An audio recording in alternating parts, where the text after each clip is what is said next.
What is going on, guys? What is going on?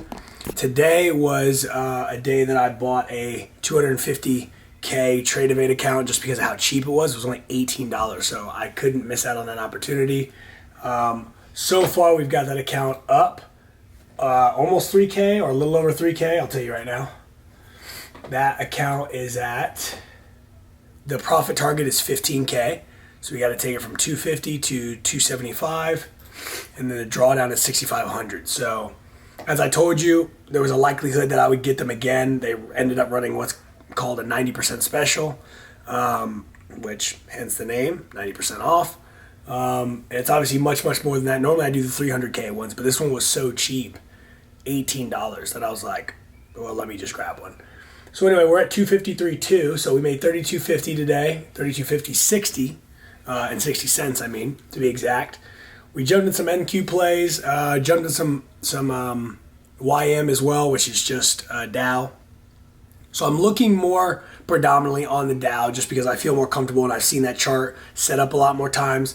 I don't have a whole lot of news on the Tesla thing. If you guys are obviously watching Tesla, as of right now, it's taking a complete crap. So it's not looking too great. We're at 174.8. Tomorrow, depending on where this thing gaps, and I'm praying that it gaps up. The issue is Tesla is being sued.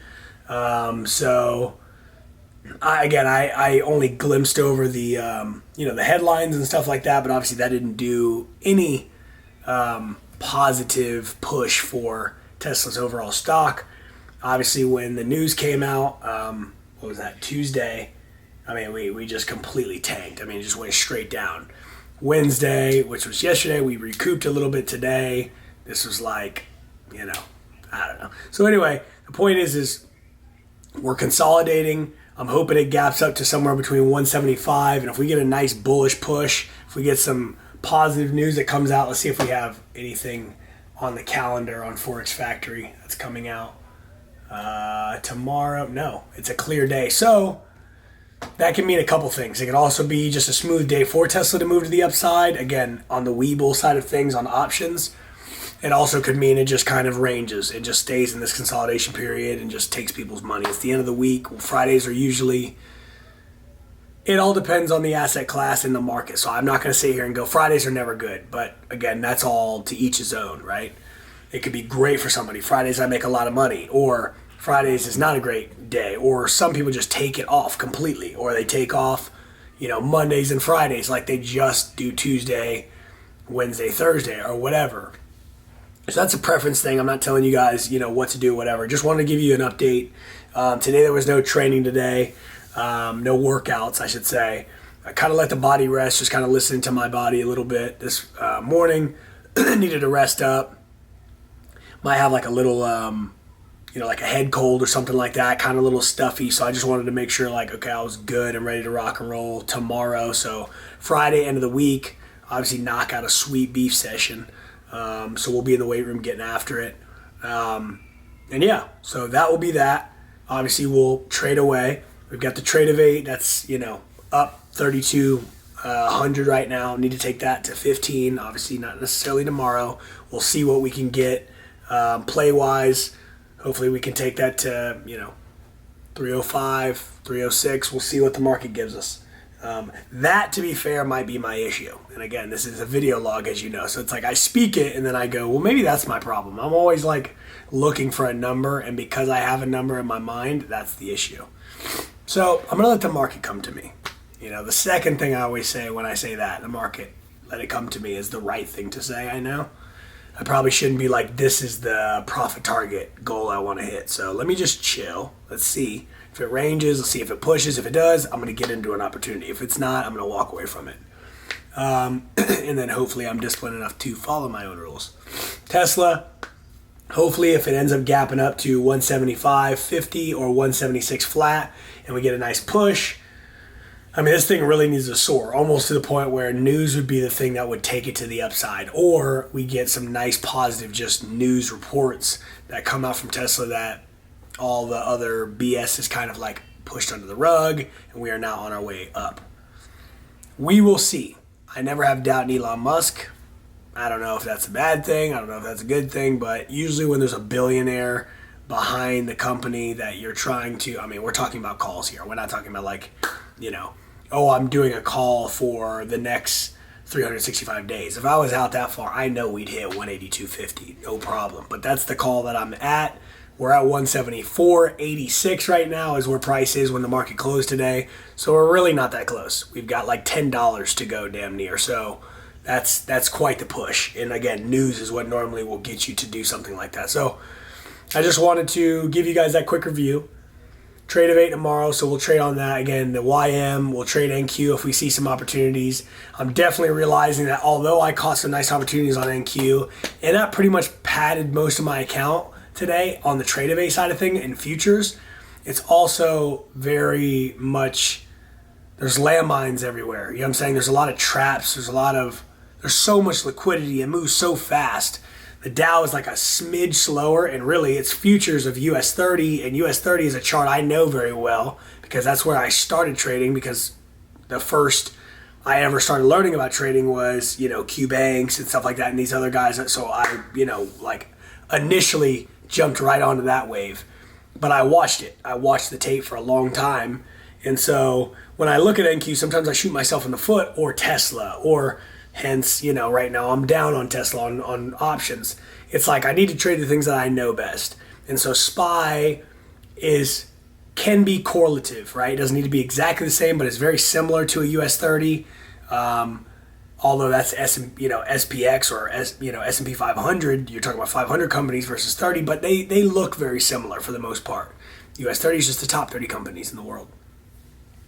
So for me to start doing like regular stocks, NVIDIA, I've gotten some nice plays on, whatever. But again, this is me talking to you, letting you know that as I progress, as I continue to learn more, as I read more books, I've got to journal. Obviously, continue to do that, number one. Never stop that, and continue to, checks and balances and have a P&L of my own mental state. And then number two, like, don't jump in stuff that I don't know about, because it's like anything else. Like, what do you expect? You expect to win on a game you're not familiar with. You know what I'm saying? Like, load up, I don't know. Let's say I'm a Call of Duty guy, let's say. And I like Call of Duty. I'm not, like, claiming I'm a gamer, but let's just say, or Fortnite or something, right? And then, like, I just, like, fire up, or better yet, I'm an NCAA, I'm a Madden guy. This is what I've played my whole life. My brothers and I play football. Obviously, I played football my whole life. So I know football, I understand football, I play football. So everything that's happening on the game, I know what's going on. And I know all the intricacies of it. That's how I have to get with the markets. And so as I, like, drop this knowledge on you, it's like I repeat it to myself too and go, this is how I have to adjust. So US 30, SPY, I know how volatile the indices are, or indexes are, but it's also what I've looked at the most. And so for me to jump to any other market is like,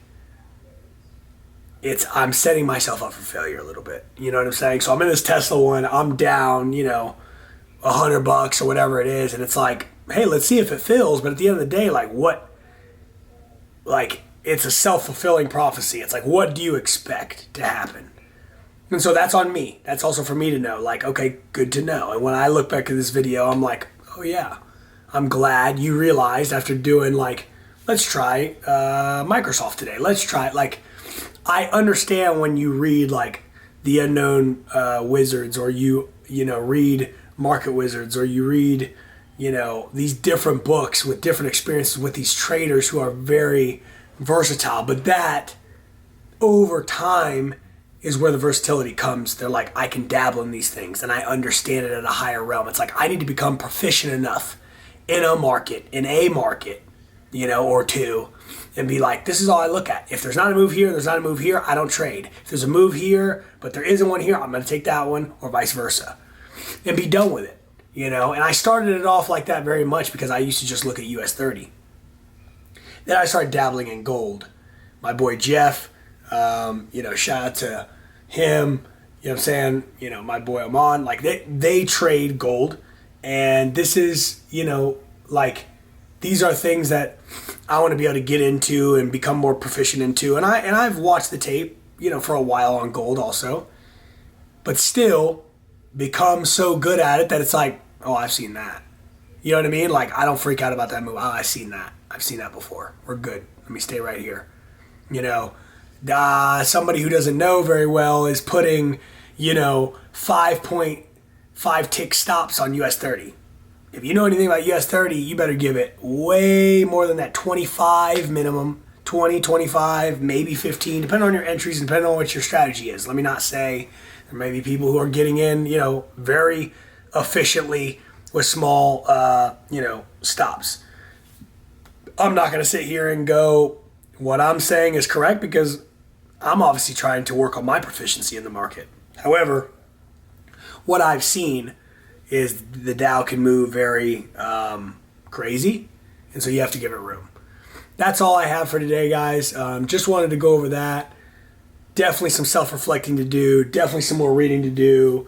I'm banging out the Disciplined Trader, obviously in the physical book. I'm also just listening to it too, just to, like, really regurgitate and, like, go over and over and, like, I need to be, like, seeing Mark Douglas in my head. You know what I'm saying? And I also know that may be a bit like, no, that's not what it is, bro. That's not your problem. For those experienced traders who watch this and are like, you're wrong. Please, when I tell you, I've played sports my entire life and I've had a slew of coaches and I am open, just so, you know what I'm saying, like, we're clear on those, again, who know what they're doing, who have made money out of the markets.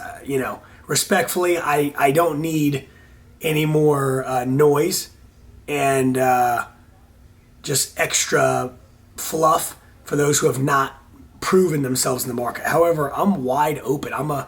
I am what they call coachable in, in the world of football. Like, I want to become the best day trader that I can possibly be. I am dead serious when I say that I plan on making $100 million in this field. Like, no ifs, ands, or buts about it. So I want to make sure that I know what I'm doing, that I take the tidbits that I need, I'm applying rules that I need, I'm also tailoring things based off of what my strengths are as a day trader, that I can make quick decisions. So does that mean I'm a scalper, or I like to let things develop a little bit more and I like a bigger move, so maybe I'm more of a swing trader, or whatever. The point is I am finding myself as well, and now it's making more and more sense as I continue to acquire more knowledge from more traders. It's like, this is the pain. It's inevitable. I can't dodge this. Do I question, am I good at this? Am I going to be good at this? Am I going to do well? Am I just playing myself? Am I gambling? I want to tell you kids and tell me, the 29 to almost 29-year-old self, when I'm looking back, when I'm 39, 49, and I have made $100 million, that, like, you just don't know what you don't know right now. And you need to go through more experiences, and you need to continue to journal. Don't stop journaling. Like, this is great. And for you to self-reflect and put it out there and put it on camera is awesome. But you have got to take it deeper. Go deeper. Like, you can. Go deeper.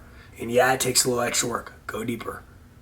So, that's it, guys. Say it with me if you know it. You are uniquely different. God took his time on you. You are one of one. And if nobody told you today, I love you so much. Peace.